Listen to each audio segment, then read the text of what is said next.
Courtney Cox here in the Nesson studio, and I'm joined by two very special guests, Brian Herta, Rally Sport driver, Cabot Bigham, and my guy, the engine specialist, the engine guy, if you will, Max Flankart. Guys, thanks so much for joining me. Absolutely. All right, so let's get right into it. Cabot, you do live in California now. We won't hold it against you. But you are from Mass, Weston, Mass. So how is it coming home? It's kind of like a homecoming for you. Yeah, this is certainly my home event, so to speak. Being about 50 minutes south of where I spent a lot of my childhood in Weston. Very excited to be here. I have a ton of friends and family coming down to support me, and I love being in this state. I really do. And in 2016, you won the GRC Lights, but now you're doing Supercar.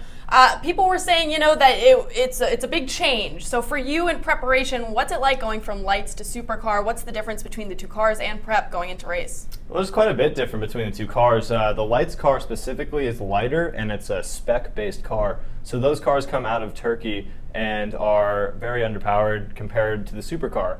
The engine configuration is also a bit different. In the Lights car, the motor sits behind the driver, and in the Supercar, you have the motor in front. So that actually changes the way the car handles over jumps and in the dirt. So there's a lot of things there to focus on about the car dynamics. And then the power to weight ratios, you have to be very conscious about how you modulate the throttle.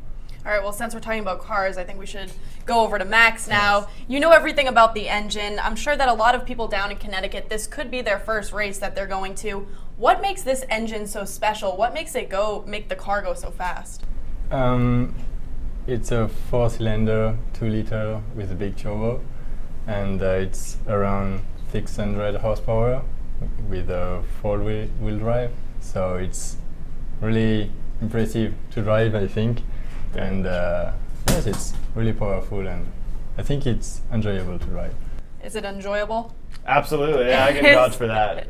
All right, well, Cabot, I got to read off some stats here. 23 starts, 20 top 5 finishes, 9 wins, 2 championships.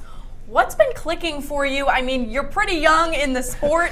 What's been going so well? I'd say consistency-wise, just having a constant mentality going into weekends, staying on top of myself to be driven in my training routines, and having the passion to do this. It's not easy to be flying around all the time, to see your colleagues go through college when you're so busy with travel. So there's a lot of dedication involved with it, for sure. I'm sure. Well, we got to talk about the logo on your hat. Right. You have one of the best name plays that I've ever seen in any sport across the board. The Big Ham, get it for all of you at home, Bigham, Big Ham. That's right. Great logo. What's it like to see kind of your brand take off? It's big for me. I mean, when I first heard about Rallycross, I heard about it through Ken Block. And Ken Block is the co-founder of DC Shoes, and he started the Hoonigan brand through GRC. And I actually thought that was a really good idea, and it hit me close to home because before, when I was in Formula cars, I just wasn't seeing the type of pedestrian traffic through the paddock, and there wasn't really that marketplace for it. So then when I went to GRC and I found out all these awesome fans coming by the tents and everyone's involved, I was like, I got to do something here. There's so much potential, and the brand is what we decided to capitalize on. Well, it's a good one. And coming home, are you going to have a big crowd there this weekend? Massive, yeah. Massive. We have a lot of tickets we have to save. All right, well, there you have it. Good luck this weekend. And for all of you at home, we will have you covered down in Thompson, Connecticut. Nesson Fuel will be there on foot, so make sure to keep it locked in right here.